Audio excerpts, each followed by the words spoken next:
Assalamu alaikum wa rahmatullah. Bismillah ar-Rahman ar-Rahim. Alhamdulillah. Wassalatu wassalamu ala Rasulillah wa ba'd. So we're moving on to the next prophet in order, is Prophet Hud. So the story of Prophet Hud begins with the tribe of people called the Ad. And these people were very powerful and they were very blessed. They were blessed with lots of children. They had lots of animals. They had a lot of crops and plants were growing. They had a very fertile land. And so they lived in this place in southern Arabia. And southern Arabia today is what we call this country called Yemen.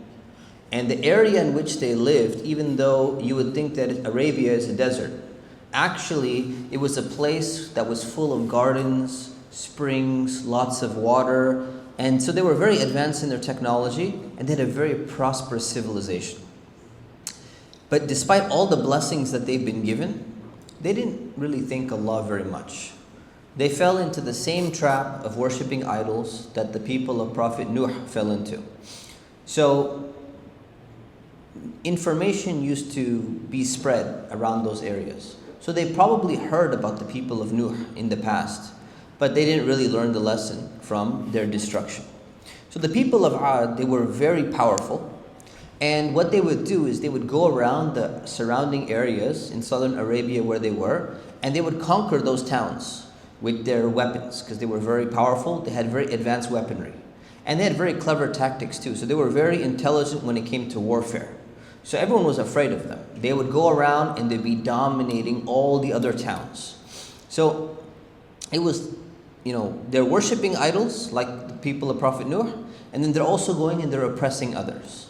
And one of the things that makes them unique, some armies, they do, bad things. Many countries or many civilizations will go and fight with others and dominate them. But one of the things that made the people of Ad stand out is that when they would go and invade another town, they wouldn't just take the resources that they had and enslave the people or make them work or something. Instead, when they went in there, they would destroy everything. They would just kill the people. They would burn, the place to the ground. So they were very tyrannical people and very powerful people at the same time. So these people of Ad, they thought that they're so powerful that nobody's going to be able to punish them for all the bad things that they're doing. And they forgot that Allah is more powerful than them. And He can hold them responsible at any time He wants, whether it's in the next life or whether it's going to be in this life. So, because this is the situation that they were in, Allah decided to send them a messenger. And Allah chose a man by the name of Hud. So He chose Hud because he was the best person that these people had. He didn't worship any idols. He had good behavior. He was nice to everyone. He had all the qualities that Prophet Nuh had and any other prophet that Allah is going to choose. Hud also came from a very respected family. And he was well known among his people for his wisdom. So people would generally trust him in what he was doing, so that it's likely, or at least that people should have accepted Hud as being the messenger. But what actually happened instead? So once he came with the message and he told people that, hey, I have been sent by Allah to call you to stop worshipping idols and to stop oppressing other people and doing all these bad things, they called him, they said that he's a fool. And then they said that he's a liar. Said that we're not going to believe in you. So Hud tried his best to convince his people. And he said, listen, I'm telling you the truth. The people would not listen to him. So this long dialogue, long conversation back and forth, just like Prophet Nuh is mentioned in the Qur'an. So Hud told his people, he said, listen, you guys are thinking that somehow I'm asking you for a favor or for some money. I'm not asking you for any money. I don't have any other reason for why I'm going to teach you this message that's coming directly from Allah. Because some people would probably have in the back of their minds, this guy is trying to get power. This guy is trying to take our money. This guy has some ulterior motive. But he did not have, and he explained that to them. And so the people of Ad, what would happen if they would believe in Prophet Hud and they stop worshipping idols? They're not going to lose all their money. They're not going to lose their power. They're not going to lose their gardens. Their civilization is not going to go down. So what were they afraid of? So they didn't really have any good responses. So when people don't have good responses, they'll usually default to some weird responses. So one of their responses was, they said, we know what happened with you, Hud. Our gods, our idols, they're angry with you because of what you're saying. So they put a spell on you and they've made you crazy. And that's why you're claiming to be a prophet. And so Hud responded, he said, listen guys, these idols, these are just stones. They can't hurt anyone. They have no power. So Hud said, you know what? Tell your idols, they can go ahead and they can plot against me. If you want, tell them that they can try to make me crazy. Allah's going to protect me. I know nothing's going to happen to me. So going back and forth, trying to convince his people to stop worshipping these idols, they finally said, we will never give up our idols. We're going to keep following what our parents taught us because we're not going to let that go. And this is the natural state of many people, is that they're unwilling to let go of what they've been taught when they were young, even if it's clear to them that it was wrong. So then finally they started making fun of Prophet Hud. And they said, oh, you're saying that Allah's going to hold us accountable? Allah's going to punish us if we don't do what you're telling us to do and stop worshipping idols and stop oppressing other people? They said, okay, Hud, why don't you go ahead and bring the punishment now? Let's not wait until the next life. Bring it right now. We want to see it. So they started mocking him. And they're like, we're waiting. When is it coming? Why isn't he here yet? Where's the punishment? I don't see it. And Hud is calmly responding to them. And he's saying, you know what? Only Allah knows when that's going to happen. My job as a messenger is to warn you. My job is not to destroy you myself and bring about like some kind of destruction. That is up to Allah when it happens, how it happens, and if it happens. But I can just tell you that if you don't change your ways, Allah is going to hold you accountable and you're going to be in really big trouble. So they were not interested in listening at all. So Hud was really sad with their responses because they were not only bad people, they were arrogant people. They were mocking their messenger, they were making fun, they were doing very similar things that the people of Nuh did. The story is very similar to Prophet Nuh. So what happens then? Finally, again, this is a summary of the story. So many years after calling them, it's not working. Finally, the time came. It had not rained for a while. And again, this is the desert. Even though it's a prosperous civilization, they still need water. Because water runs civilizations. It runs societies. You can't function without water. Even today, even in a modern society, you need water resources. Even if you want to go and settle on planet Mars, you still need water. Humans cannot function without water. So they haven't had water for a while and had not rained for a while. So the people of Ad, they were hoping that the rain is going to come so that they have water to drink, and they're hoping that the rain is going to come and water their crops and all of their plants and crops and everything is going to grow, and then they're going to be a more prosperous civilization. So finally, while they're waiting, it was like a dry spell. It was like a while that they haven't had rain. Finally, one day they went out and the people saw a rain cloud coming towards the city. And rain cloud, you can kind of tell, it has a different color. People today are not so in tune with nature, so a cloud is a cloud for them. But they could tell exactly that the cloud looks different, and they know this looks like it's most probably going to be a rain cloud coming their way. So they were very happy. And they said, this is great. So they got excited. The rain is going to come. But Prophet Hud understood exactly what's happening. And he told them, he said, that is not a rain cloud. That is a punishment cloud. And he said, now the thing that you've been asking Allah for is about to come. So Allah told Hud and he told the believers to leave the city, to get out of there. And the people still wouldn't listen to him. And as soon as the believers left from the city, this strong wind began to blow. And this storm began in this region in southern Arabia where the people of Hud lived, the people of Ad. And so they lived in still a desert, and there's still a lot of sand in that area, even though it's a prosperous civilization. And if you know, when strong wind starts blowing in a desert, in the sand starts to fly up. It's a sandstorm. And then all the sand starts to go around, you can barely see, it gets in your eyes, it blinds you. If anyone's ever been in a sandstorm before, you know exactly what I'm talking about. So this sandstorm began, and it became a superstorm. And there's a difference between a normal storm and a superstorm. Superstorm is like a mixture of a hurricane. There's some tornadoes where the wind starts to spin around, and if somebody gets sucked up in a tornado, it'll actually pick them up into the air, and it can slam them right back down into the floor, like massive velocity. So this superstorm came and pounded the people of Ad for an entire week, 7 days, non-stop, didn't give them a break. And so these winds were picking people up, smashing them down, destroying their homes. They were well-built homes. These were people who were advanced in technology. It destroyed their homes, it destroyed the people, and all the people were dead, all their homes were destroyed. And this powerful city of Ad that once was there doesn't exist anymore. It's literally nothing but a bunch of sand hills out in the sand.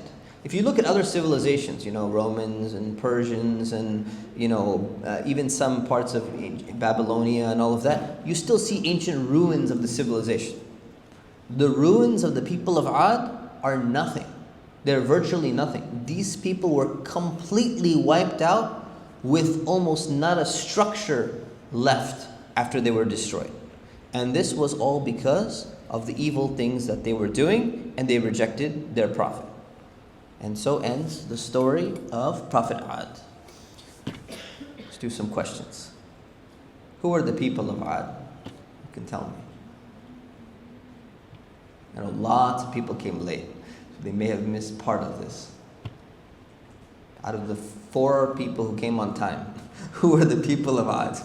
Maybe there was 5. Nobody knows who the people of Ad were, or everyone is overcome by shyness, has inability to raise their hand and answer a question. Tell me who the people of Ad were. You were here. They were very strong, powerful people, and everyone was scared They would conquer lands. They were very strong, powerful people. Where did they live? Can't remember where they lived. Where did they live? You said Saudi Arabia? Did I say Saudi Arabia? You're close. I said Southern Arabia. Saudis did not exist way back then. All right, Southern Arabia, which is known as in the region of Yemen today. Yeah, so they lived in Southern Arabia. What was their city like? Anybody? What was their city like? Yes. It was advanced for the time, so give some examples. Well, okay, they had lots of buildings, powerful, strong buildings. What else? What kind of people were they? What was their civilization like besides that? They were advanced in buildings. What else? Anyone else? Yes. Agriculture. Strong in agriculture and strong in weaponry. So they were dominating and taking over all the towns and cities around them. Okay? So they were a very prosperous city. What type of people were they? Were they intelligent? Were they nice? What kind of people were the people of Ad? You got to raise your hand. Tell me.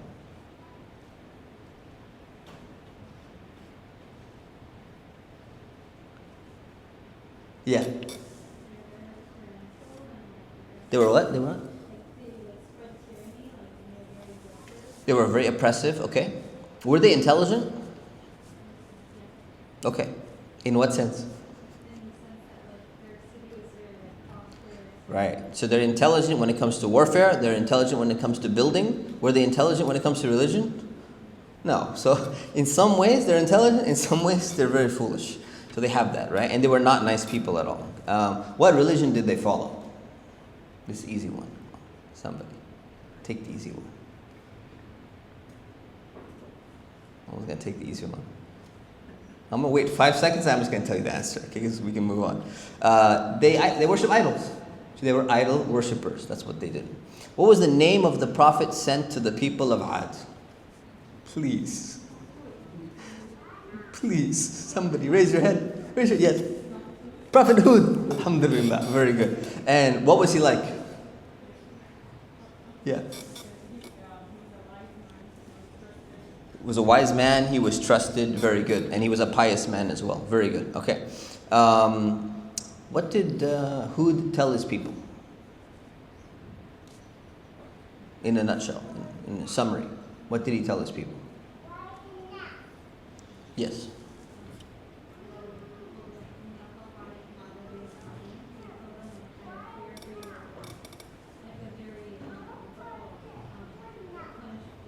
I'm concerned for you, right? Why is he concerned?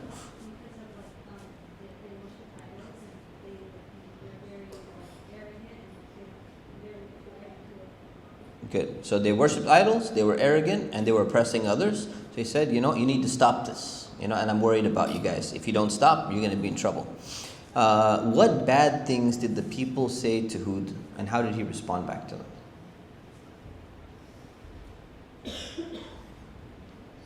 I'll just tell you. They said, he's crazy. They said, he's a liar. They said, our idols have made you crazy and cast a spell on you. Right? So they said, they kind of implied that, oh, you want some money from us, right? You're just doing this to get like power or money or fame or something like that. So all these similar accusations that the people of Nuh made against him, they're making the same type of false accusations against Hud. What was the main reason why the people of Ad chose to worship idols? What's their main reason for worshiping idols? I'll give you a hint. Similar to the people of Nuh. Yes. Yeah, their parents and their grandparents did it. To say, if they did it, it's good enough for us. We're going to just copy exactly what they did. That was their actual reasoning at the end. How did Allah punish the people of Ad? Yes. Yes, He sent a powerful storm, and including with the sand, that lasted for an entire week and just pounded them for an entire week and destroyed them. Very good. And what happened to the city and what happened to the believers? The city was destroyed and the believers left. Good. The city was destroyed and the believers left and were saved. Very good. All right. Any questions on the story of Prophet Hud or the people of Ad? Yes. Okay, good question. So it's not mentioned in the Bible, and if you go back and look, I was going to explain this, but I forgot. If you look at, I did not put an English name translation here because Hud is not mentioned in the Bible. So there's one of the few prophets that are not mentioned in the Bible that are mentioned in the Qur'an. Right? Interestingly, they all happen to be from the Arab region. Okay. So you can see there might be some reason why it was left out. Okay, let's move on. Prophet. Any other questions? Other questions? Yes. So, when the believers from Nuh saw what happened to the non-believers, why did they start worshiping idols again, even though they saw what happened? Oh, okay. So your question is, when the people of Nuh were saved, and they saw what happened to the people of Nuh who were destroyed for worshiping idols, why did this group start worshiping idols again? Right? So first of all, this is not the same community as the people of Nuh. It's a different community, number one. And number two, this is centuries later. So people they heard about the story, but they kind of forgot the story and they forgot the moral lessons. Okay, so it's a long time after. Any other questions? Okay. So next is Prophet Salih. Also, no English equivalent because he's not mentioned in the Bible either. So Salih, a long time after the people of Ad were destroyed, another group of people kind of in that region, they became very powerful, and they were known as the Thamud. And they lived in the northern part of Arabia. Keep in mind, the people of Ad lived in southern Arabia. These people lived in northern Arabia. And they also built a very impressive city. And they were very skilled in construction, just like the people of Ad. And they built these large statues. They would build large palaces. One of the unique things that they did, though, is that their homes were actually carved inside of mountains. So they were very sophisticated. So they would use tools and they would actually build their home in like little caves inside of a mountain. And there are many of these remnants. Many other people did this, but these were one of the people who did this. So despite all of these blessings that they had, the same problem. They were not very thankful to Allah. They copied the people of Ad. They worshipped statues. They worshipped idols. They worshipped the statues that they carved with their own hands, Even though they were so good at carving, they could actually build their homes inside of mountains. So just like most powerful people, they became arrogant. And they went around and they started oppressing all the other cities around them and dominating them, exactly like the people of Ad did. But even though this is much later and in a different part of the world. So Allah decided to send them a messenger as well. And He chose a man by the name of Salih. And Salih was very respected among his people as well. People admired him because he was very clever, he was very intelligent. And there's something unique about Salih. They thought that he's going to grow up to be one of the rich and the famous people, like one of the leaders of the city. But that's nice. But you know what's more important than all of that? Being a prophet is better than being some famous, rich leader of some tribe or some city. So Salih was given revelation by Allah. And he went to his people. And he told them, he said, my people should only pray to Allah. You don't have any other God besides Him. As expected, the people rejected his message. They just loved worshipping idols. People are just addicted to idol worship. And they were not ready to give up worshipping those idols. So, when the leaders of the Thamud, there's every community has some people who are in a position of leadership. So they had their group of leaders.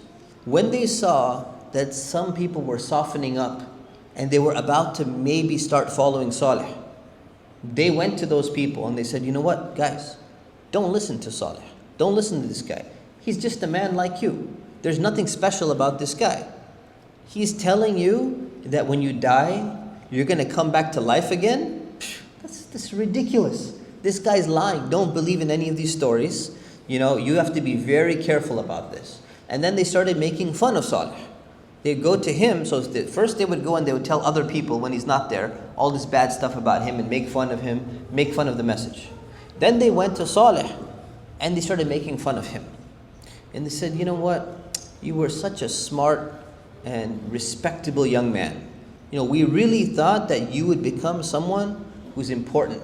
You thought you were going to become somebody who's rich and famous. You turned out to be a nobody. We were totally wrong about you. We feel so sorry for your parents. They wasted all this time and all this effort on you, and look at you. You're a useless nothing. And Salih, obviously you can imagine. I want everyone to think about what it feels like when these prophets have a mission from Allah. They're trying to call their people, and their people are going and attacking them personally. And they don't just directly attack. They are mocking them. They're ridiculing them. They're making jokes. They're all things that normally it gets straight to the heart. It gets underneath your skin and it's going to get to your heart eventually. But Salih had to be patient. Just like the previous prophets, they had to be patient and they had to just put their reputation aside. Salih didn't care about his reputation. He was not interested in becoming a leader. He just wanted his people to accept the truth, and that's it. He wanted to do his job from Allah. So he had a mission. And he kept on calling people to Allah. He didn't allow the things that people would say about him to stop him, just like the other prophets. So then Salih told them, he said, you guys think that because you're powerful, you're going to live forever? He said, look at all the people before you who died. They had palaces, they had gardens too, just like you. It didn't save them. All of them have died. Have you heard of anyone who's lived forever? No, you don't know anybody who's lived forever. So he starts reminding them that, look, just like Hud did too. He goes, I'm not asking you for any money. I don't want any favor. I don't want any position of leadership. I have no other reason for telling you this message that's directly from Allah. So he's going and he's trying to convince his people, explain to them, and they're going back and forth and they're not interested in the message. So then something different happened. So the leaders of Thamud, they came and they said, okay, we're going to give you a chance. If you're telling the truth, we want to see a miracle. So now, a prophet cannot perform miracles whenever they want. A miracle can only happen when Allah wants it to. So if somebody goes up to a real messenger of Allah in the past, if somebody went up to the messenger of Allah and said, I want to see a miracle. They can't be like, okay, let me show you a miracle. They're not magicians. And they can't do a miracle anytime. Allah is going to decide if and when they're going to be able to perform something. So Allah told Salih, He revealed to Salih, I am going to let you perform a miracle through me for them. So Salih and Allah gave them the opportunity to ask whatever miracle they want. So Salih went and said, okay, what do you guys want to see? What miracle will convince you to believe in this message that I'm telling the truth about? This is from Allah. So they thought about it for a while, and they said, okay, we want, there was a mountain, because they lived near some mountains, and their homes were in mountains. So they looked at a mountain, this giant rock, and they said, we want a camel to come out of this mountain. Just all of a sudden, a camel just walks out of the mountain. And they thought about it a little bit more, that's already impossible. To make it more difficult, they said, no, hold on, wait, one more condition. And the camel should be pregnant on top of that. Should have another camel inside of its stomach. Salih made dua because Allah told him, I'm going to allow them to choose what miracle they want. This is what they chose. So Salih made dua. Salih made dua and he asked Allah. He said, okay, Allah, this is what they asked for. Now they knew that this is impossible. A living thing cannot come out of a non-living thing like a rock. It's living, a camel. I mean, they had a lot of camels. Camel's a giant animal. So for them, it was a very impressive animal. We want to see this giant animal come out of a mountain, out of a rock, all of a sudden out of nowhere. So they wanted to show everyone that, look, Salih is lying. But Allah helped him. And just at that moment after Salih made dua, a pregnant camel literally walked right out of the mountain. It was a miracle from Allah subhanahu wa ta'ala. The people were shocked. They couldn't believe it. They had no explanation whatsoever. And the first emotion that they felt was they felt embarrassed. Because they asked for something and they're like, you're never going to be able to do this. And then it happened. And now they're like, we were defeated. We were defeated in our argument. Now, despite the problem is when someone is so arrogant and someone is so insistent on not accepting something that's right in front of them, that's clear cut, they still won't believe. Even if they see a miracle in front of their eyes, they still won't believe. And you find this with some people. Sometimes you convince someone. You're trying to convince them of some very basic fact and they're arguing with you. And you say, okay, well, let's look it up. Oh, look, it's in the encyclopedia. Exactly, this is where this bird lives. I still don't believe it. I don't care. Everyone is wrong in the whole world because they've been arguing, even when it's crystal clear to them, because of their arrogance and their defiance and their pride, they're still not willing to accept. So Salih, the people of Thamud, the leaders of Thamud, despite seeing the miracle right in front of their eyes, they still doubted Salih. And they said, we can't still believe in this guy. But they were just quiet for a while. They were just embarrassed and they were shocked and they didn't know what to say. So they just left it for a little while. So then Salih, afterwards, he told them, this is a message from Allah, he told them, okay, you asked for this miracle, now the miracle is here. There's a camel here. This is a special camel from Allah. And this is a miracle. And you asked for this. Allah created this for you. Now every miracle comes with the responsibility. Just like every privilege in life, every blessing in life, it comes with a responsibility. So you asked for a miracle, Allah gave you the miracle, but there's a responsibility. The responsibility is that you have to show respect to this camel. You can't harm it.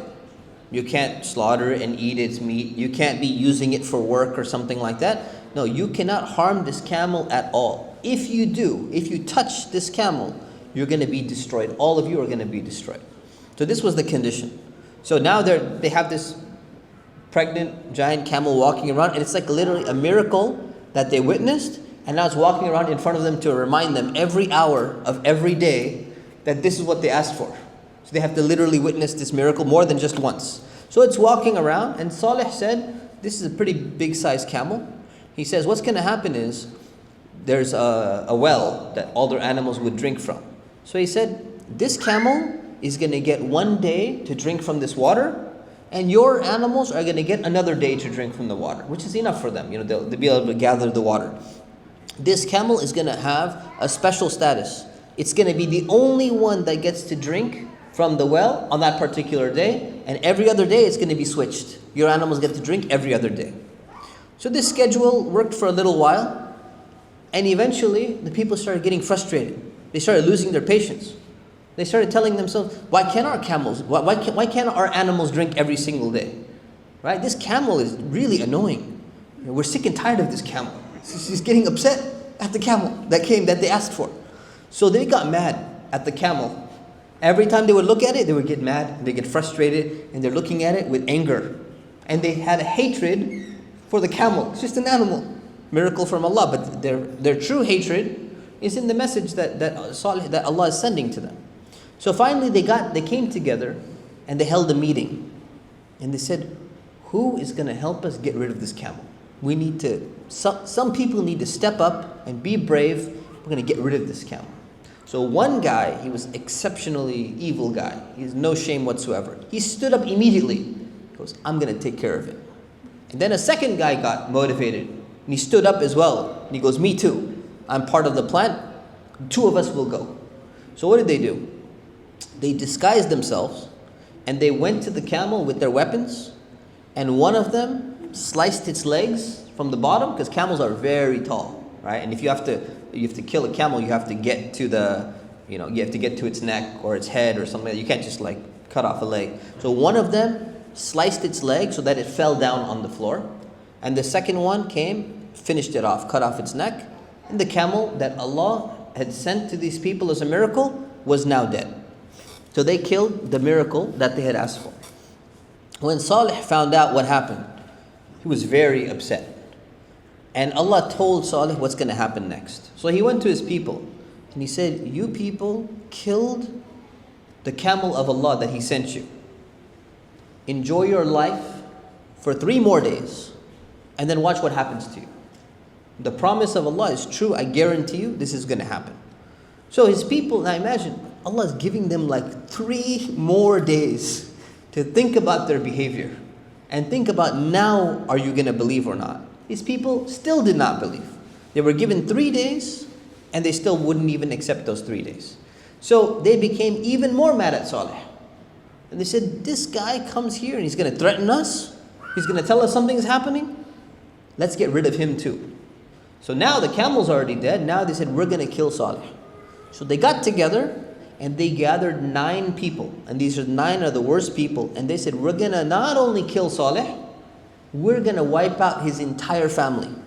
We're going to kill him and his entire family. So they planned together and they said, okay, here's the plan. We're going to kill him at nighttime so that nobody knows exactly what happened. And then if other people come and they say, hey, what happened? We'll just be like, oh, we don't know what you're talking about. Right? Because if they said that they know what they're talking about, then they'll be like, oh yeah, we heard some people plotting, then they'll become suspect. If they pretend like they're completely surprised, they're going to put on an act, like, what? Really? Somebody killed him and his whole family? That's horrible. So they came up with an entire plan of how to cover the entire thing up. 9 people, and they were about to go, and they were going to kill him and his entire family. Allah protected Salih. And He protected the family of Salih, and He protected the few believers who believed in him. Allah told Salih to leave the city. And so they left. And after the 3rd day, the people of Thamud, they woke up in the morning. And they're probably like, see, 3 days passed, nothing happened. But it was right after the 3 days had passed, the same morning they woke up, they heard this super loud noise coming. And it ripped through the city. And it was exactly like Salih had warned them. This powerful force. It's like we don't know exactly what it is, but it's like thunder and an earthquake mixed together, ripped through the entire city. And keep in mind, their homes were inside the mountain. So if it was just an earthquake or something like that, yeah, you're going to be okay in the mountain. If it was a superstorm, you're still protected inside the mountain. But this was some kind of like supersonic force that Allah subhanahu wa ta'ala sent. It went straight through the walls of their homes inside the mountain and literally just destroyed every single one and destroyed most of their homes. Even though the remnants, the buildings were still, in ruins, the city was destroyed, but the mountains and some of the ruins are still there. So all these people were destroyed. Salih came back later on and he saw all the dead bodies of the people after they were already destroyed. He saw some of these remaining empty buildings. And Salih was very sad. And he said to himself, because he's not talking to the dead bodies, he's talking to himself. He said, my people, he's very sad. He said, I delivered the message from my Lord and I warned you, but you people did not want to listen. So today, the remnants of the city of Thamud, They still exist in Arabia today. And people pass by, and even during the time of the Prophet Muhammad, peace be upon him, they used to pass by and they could see the remnants of the destroyed city and see what it used to look like. And the Prophet, peace be upon him, told us to be very careful when we cross, to take a lesson and remember that these were the people who were destroyed. And that is the end of the story of Prophet Salih. So, a few quick questions. Who are the people of Thamud? Somebody. Okay, I'll give you 5 seconds. I'm going to answer it. People of Thamud, where did they live and what was their city like? The people of Thamud were a powerful tribe that lived in northern Arabia, and the prophet that was sent to them was called Salih. And they lived in northern Arabia. Their city was very prosperous. They had lots of statues. They had their homes built inside of mountains, and they had other palaces and other buildings as well. What type of people were they? Were they intelligent? Were they nice? Anybody? Yes. They were rich and powerful? Yes, they were rich and powerful. Were they intelligent? In building and war, they were intelligent. In worshipping idols, they were not. Were they nice people? No, they were not nice people. They would oppress other people. What religion did they follow? Idol worship. What was the name of the prophet sent to them? Salih. What was he like? He was a really good guy. What did he tell his people? We just covered that. What bad things did they say? What miracle did the people of Thamud demand from Salih? Who can tell me that one? Yes. Yeah, cause a pregnant camel to come out of the rock, and it did. How many people believed in Salih after the miracle that was performed? Very few. We don't know, but very, very few, if any. The believers were the ones who believed before the miracle, which is interesting, right? We would think that the miracle is the one that causes people's heart to change, but that's not the way it usually works. Why were the people of Thamud told not to harm the pregnant camel? Why did they want to harm the camel in the first place? Tell me that. Who can tell me that part? Yes. Exactly. They got impatient because they didn't like the watering schedule at the well. And how did the camel end up dead? Yes. But his neck got chopped off, and so how many people killed the camel? Good. And how many people plotted to kill Salih and his family? 9. Very good. All right. And what caused the destruction of the city? Actually, let me ask this. How are the destroyed cities of the people of Ad and Thamud different? You can answer that one. Last question for you. Yes. City of Ad was wiped out. City of Thamud has its remnants. Very good. All right, we'll leave it at that. We'll see you next week. Subhanakallahumma wa bihamdik. Ashhadu an la ilaha illa anta astaghfiruka wa atubu ilayk. Assalamu alaikum wa rahmatullahi.